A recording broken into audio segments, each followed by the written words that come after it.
And the police reported about 5 people lost legs. Did they also show you the video of NRM supporters marching in Mbarara? They didn't show it. Oh, okay. No, so what I'm saying, here there was a video of, you see, whether NRM makes breaches the law, it's just wrong. What the point I'm making, that here is police is saying, please observe traffic rules. Let's follow traffic guidelines. Now, it's unfortunate that some people, according to police, lost legs. Now, those legs, they will never walk in the same way they walked before, if they have survived, I don't know. So, in such a situation, it's not right. It's better to follow the guidance of police. Moses, when you hear both security and the National Unity Platform stuck to their guns, what kind of indicators are you getting about the election? I think we need to be calm. As political leaders, they need to be calm. Because if you say stuck to your guns, what are the guns? I've told you, if you're like in that case, you're going to Jinja, you have covered the entire road, you're not observing traffic laws, and I'm sticking to my guns. Is that right? Are you doing the right thing? You know it's wrong. Now, is the brutality right? Wait. For the brutality, I think those could be avoided if we all follow the law and the guidelines. On one of the meetings we had at the EC, I think they were going to Gomba, and the police mentioned, said, your candidate is going to Gomba. But they are planning to move from Kampala in one beach convoy from Kampala, go with all the supporters up to Gomba. Now you can imagine if you're going to go from Kampala to Gomba through Kiengera, how that Masaka Road up to Mpiji is so busy. But if you make it more busier by having your convoy covering the entire road, you're going to cause a lot of chaos for other road users. Supposing Semuju is coming from Kiazanga, his own area, how will he pass? So I think now if you say I will maintain my position, and you are saying I'm sticking to a wrong doing, that's not right. We are leaders. You are leading the country. First place, in the first instance, should climb down the high horse to enable a free, credible, and peaceful election? If we all follow as the candidates, the memorandum of understanding we signed will become. Or what the do's and don'ts are there. Now, police has been saying you are not following what you signed for. Because we signed. Katana's signature is there. Or one of the representatives, if he didn't sign himself. So we agreed on a position on what to follow. They even gave each candidate 100 copies of guidelines derived from different electoral laws, but put in one piece of paper. So we're all given equal numbers. So we should follow each other. Like I watched the incident, for instance. I think that was in Fort Potro. Candidate Chagulanyi was coming from Onyangavu side, that's Kasese side. I think the venue where his rally was supposed to be was before Fort Potro city. And then he said, I have to go to the city first before I go to my rally.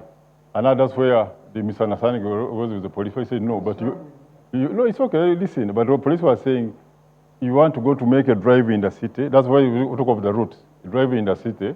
And that's where they started the clashes. So all this can be avoided. If you are going to a rally place, if I'm going to Kololo, you don't have to go first to Rubaga, then go through Maki, then come to Kololo. And because if you have agreed earlier, that will be your route. So it's fine. Moses, before I get to Imam Kasozi, wouldn't it be rational for security, for instance, to let Chagulanyi drive through? If he is a nuisance, it is a short-lived nuisance. But now that's on judgment. Yes. That's why I said we all need to be calm. Yes, security can also. They have been saying, because I talked to them, they were saying that they have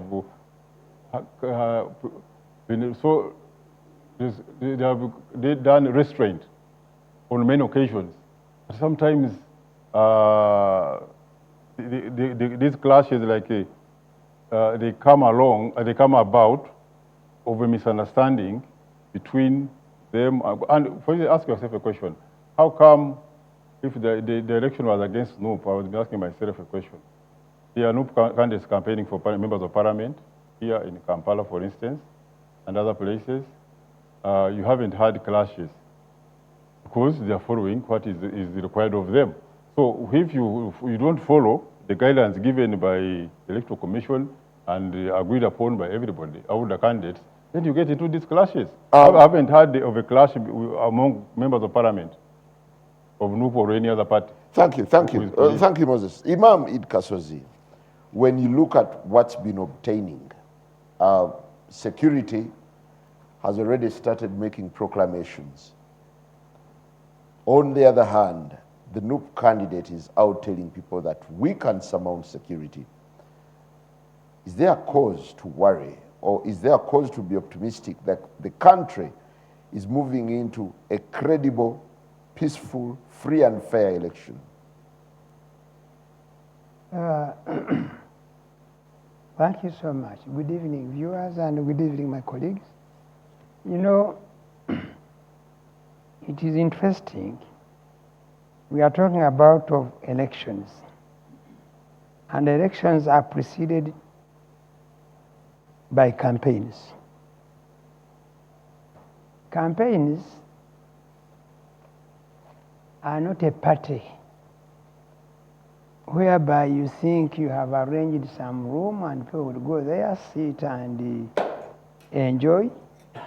They can have even some simple music for those who enjoy it, and then go on.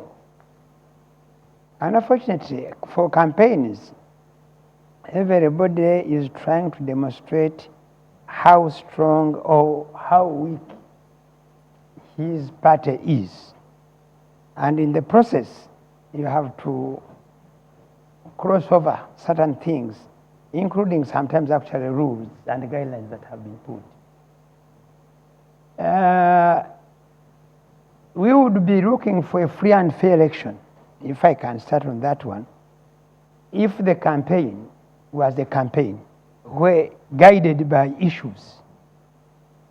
This campaign is largely, from most of the candidates, is guided by complaints and accusations and counter-accusations, you see. And what has made it worse, for those candidates, especially NUP and NRM, you know, they have, apart from the ordinary media we are used to, each of them has over 10 different media and everybody covering on his own way. And because of the interests. The unfortunate part is that both of them, largely, they have forgotten principles and they have gone for the interests. And each of them will bring out the interest that he wants. What are the principles? The principle would be, we have issues we want to portray and put across the population so that the population bases on that. And unfortunately, our population is largely ignorant. And therefore, in order for you to win elections from them, you have to lie to them, typical of African leaders. And African leaders, they have 3 characteristics. Number 1, they fear the people they lead. That's why we have issues with processions or where the rallies should be. You see, sometimes actually people are even looking for venues for rallies. It is very hard to find. For example, some people have approached me. I am chairman board of a certain school, and we have a big playground. People are coming, and I'm telling them, no, we are in holiday, but we are running a Quran memorization, and we have some children there, so we cannot have what? And the people, the excuses people are given is because we are failing to get space. We are being denied. So much as they signed some memorandum of understanding, some people could have appended their signatures there for the sake. But in real terms, did they agree on 2? Did they participate in designing this? If Yarhang can help me, because he says there guidelines. Yes, did they participate? Or a paper was presented to them, and I because thought this is the mandate of the Electoral Commission. a memorandum of understanding, my friend, is designed by all parties involved. It has never been one-sided. If we